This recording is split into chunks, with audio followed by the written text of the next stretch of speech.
Cross Park. I have your weekly update, and the topic today is what we've been given. You know, we don't often stop to consider what we have or what we've been given. We often focus on the negative, and we rarely stop to give thanks and recognize all that we've been given.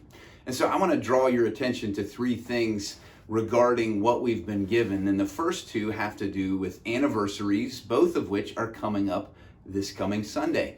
And the first one is this. This Sunday marks the 1-year anniversary since Cross Park last met in Smithfield Elementary School. Smithfield was our home for 9 years as a church, and it's hard to believe that 1 year ago was the last time that we all met there together. What's even harder to believe is that some of you who are watching, who have since come to Cross Park, have never even been to Smithfield. So much has changed in the midst of this global pandemic in just 1 year, and yet what we've been given is God's good gifts ever since. He's continued to provide for our church, and we need to recognize that even in the midst of this pandemic, He's given us a place to worship, and He's given us an online platform to continue connecting. I'm coming to you today by way of a YouTube channel. We didn't even have a YouTube channel 1 year ago. Speaking of, I was recently speaking with one of our Cross Park kids who's an 8-year-old, well-versed apparently in YouTube metrics. And he informed me that while it was cool that we have a YouTube channel, we have less than 100 subscribers and 0 likes. So we're not exactly lighting up the YouTube world, which gives me an opportunity to say something I've always wanted to say on one of these videos. Subscribe below and hit the like button.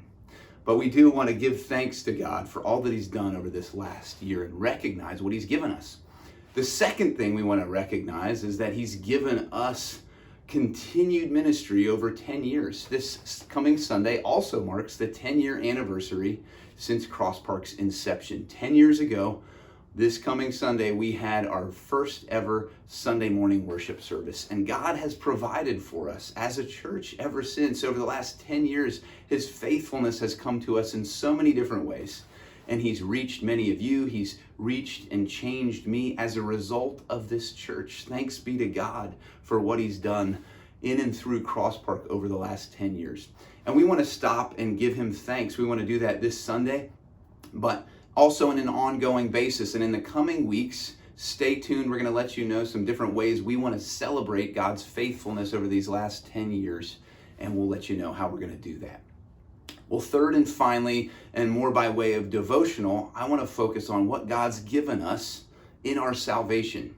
Jeff focused on this last Sunday in the sermon on Ephesians chapter 2, and I want to draw your attention again to verses 8 and 9, which are so famous and so rich and deep with theological goodness. They say this, "For by grace you have been saved through faith, and this is not your own doing.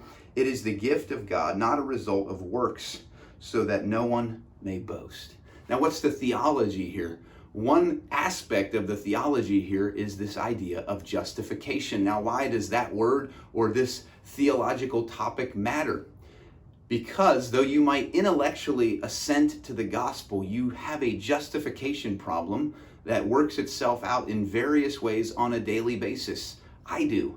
On a daily basis, if we struggle with ongoing condemnation for the sin that we partake in or have had in our past, we have a justification problem. If we feel ongoing shame because of our sin, we have a justification problem.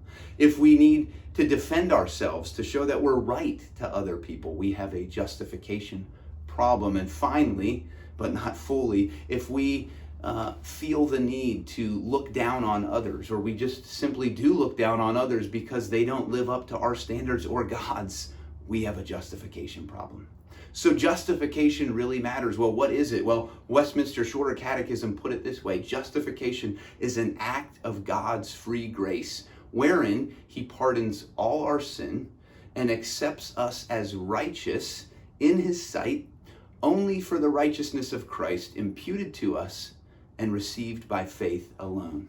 You hear it in there that it's completely a work of God's grace. That's what Ephesians 2 verse 8 says. It's God's gift. He did it.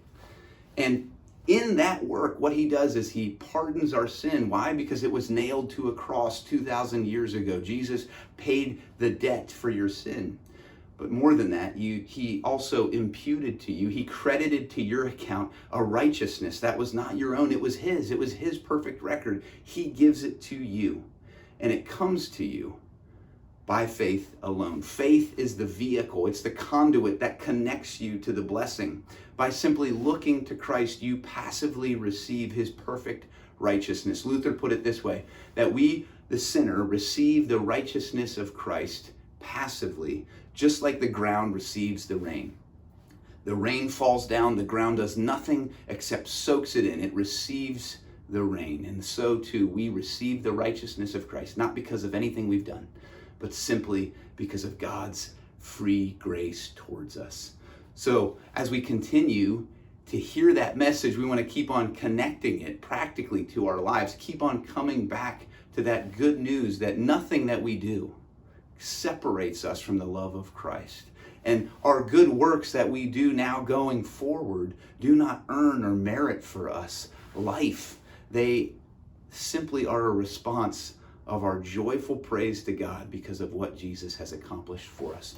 So in light of those things, what God's done over this last year through a global pandemic, what he's done for Cross Park over the last 10 years, and what he's done for you and for me through the justification that he's brought about by his Son, let's give thanks. Give thanks to him today, and join us this Sunday, 11 a.m. at RTS, to give thanks together as we celebrate the work of God. Thanks for listening.